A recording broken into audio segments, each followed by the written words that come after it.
नमस्ते दोस्तों, आज के वीडियो में हम लेके आए हैं मेसल्सन्स तथा स्टॉल का एक्सपेरिमेंट।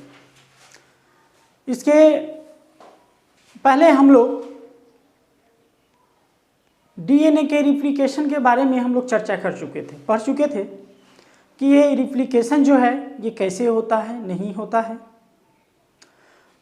और ये कितने प्रकार के होते हैं रिप्लिकेशन, जिसमें सबसे सर्वमान्य स्वीकार्य माना गया है सेमी कंजर्वेशन थ्योरी को, जिसमें डीएनए रिप्लिकेशन होता है, यानी एक डीएनए से दो डीएनए का बनना। अब ये कैसे बनता है, क्यों बनता है, इसके बनने के लिए क्या क्या चीज़ों की ज़रूरत होती है, इसके बारे में हम लोग ये इस वीडियो के माध्यम से बात करेंगे। तो ये सेमी कंजर्वेशन थ्योरी को एक्सपेरिमेंट के साथ यदि सबसे पहले प्रस्तुत किया तो वह था मेसल्सन्स तथा स्टॉल। इन दोनों वैज्ञानिकों ने 1958 ईस्वी में इसे एक्सपेरिमेंट ये लैब में इसे अपने स्तर से इस चीज़ को इन्होंने प्रस्तुत किया। तो ये सेमी कंजर्वेशन में इसके लिए इन्होंने सबसे पहले ई कोलाई जीवाणु को लिया। जो ई कोलाई जो जीवाणु हैं वो हमारे वायुमंडल में वो आसानी से मिल जाता है, और इसके लिए इन्होंने ये नाइट्रोजन, जिसे रेडियोधर्मी नाइट्रोजन कहते हैं, उसे N14 और N15 से ये सूचित किया। जो ये नाइट्रोजन धर्मी है 14 और ये 15, जो ये 14 से ये 15 जो होता है ये भारी होता है। और इसके लिए इन्होंने एक चीज़ और लिए, वो है सीजियम क्लोराइड। ये एक मिश्रण के रूप में ये काम कर रहा था। इसकी उपस्थिति में ई कोलाई को संवर्धित कल्चर पे वो क्या कर रहे थे, ये जर्मिनेशन के लिए यानी ग्रोथ करने के लिए इस चीज़ को ये विलयन के रूप में इसका प्रयोग किया, ताकि इस पे ये ई कोलाई जो है आसानी से अपना जनन कर सके, अपनी वृद्धि कर सके। और एक दो नहीं, कई पीढ़ियों तक इन्होंने ये करवाया था, ताकि ज़्यादा से ज़्यादा संख्या में वो क्या है अपनी संख्या को बढ़ा सके, द्विगुणन कर सके, ताकि इस पे जो रिप्लिकेशन का जो ये प्रूफ जो चाहिए वो कैसे होता है जो डीएनए में, वो आसानी से वो प्राप्त हो जाए।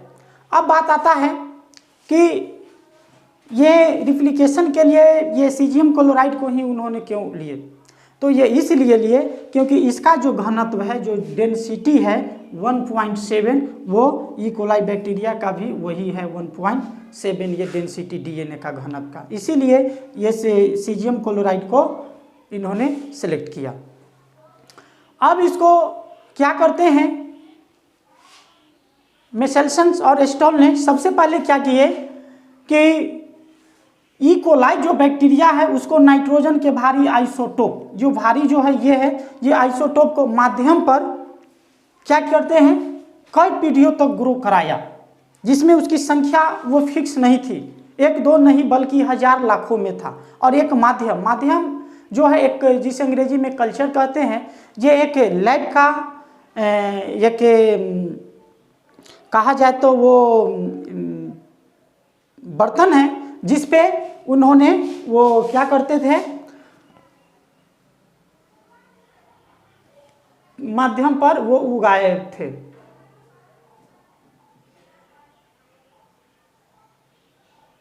ये तो इसी में ये सीजियम क्लोराइड को उन्होंने डाला, और इसी पे ये माध्यम पे ये ई कोलाई बैक्टीरिया को जो है जर्मिनेशन वो कराए, ग्रोथ कराए उस पे कई पीढ़ियों तक। जब कई पीढ़ियों तक ये ग्रोथ हो गया तो इसके बाद इन्होंने F जनरेशन और F2 जनरेशन, दो जनरेशन के लिए इसको अलग अलग किए, और बारीकी से वो क्या करते हैं, वो रिप्लिकेशन के लिए वो एक्सपेरिमेंट किए। तो अब क्या किए, उसके आगे N15 ये नाइट्रोजन जो सामान्यतः है ये N14 से 14 से ये भारी होता है।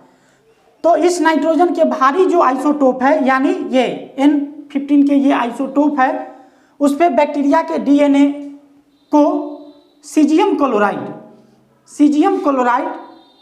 के विलयन में लंबे टाइम तक अधिक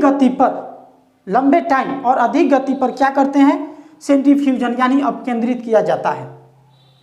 इसके बाद ई कोलाई को N14 पे उगाया जाता है।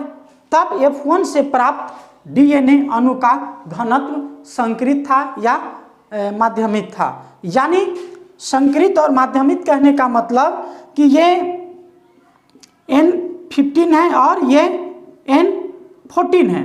तो क्या होता है कि माध्यमिक कहने का मतलब कि जब ये F1 जनरेशन को जब इसके संकरनित कराया तो ना ही ये ई कोलाई बैक्टीरिया जो है इस पे संवर्धित हुआ और ना ही इस पे संवर्धित हुआ, बशर्ते ये दोनों के मध्य में हुआ।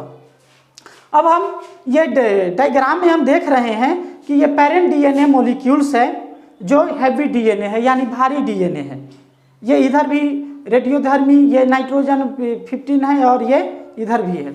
अब इसको क्या करते हैं, रिप्लिकेशन करवाने के बाद आफ्टर द फर्स्ट रिप्लिकेशन यानी 20 मिनट के बाद ये जब रिप्लिकेशन होता है तो हाइब्रिड ये डीएनए प्राप्त होता है।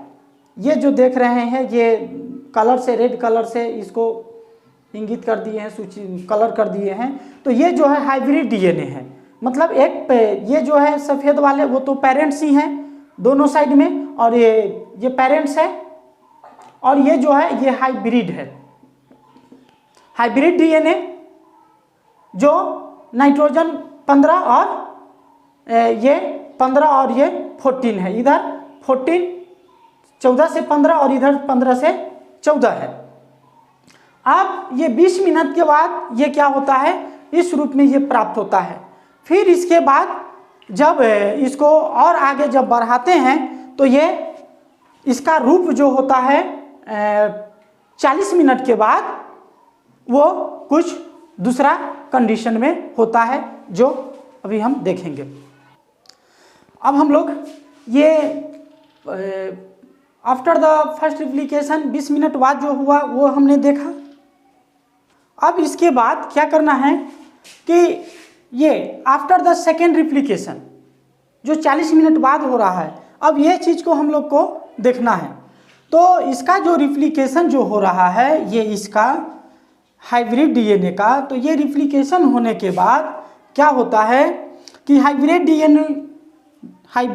डीएनए प्राप्त होता है जो हल्का आइसोटोप और भारी आइसोटोप है।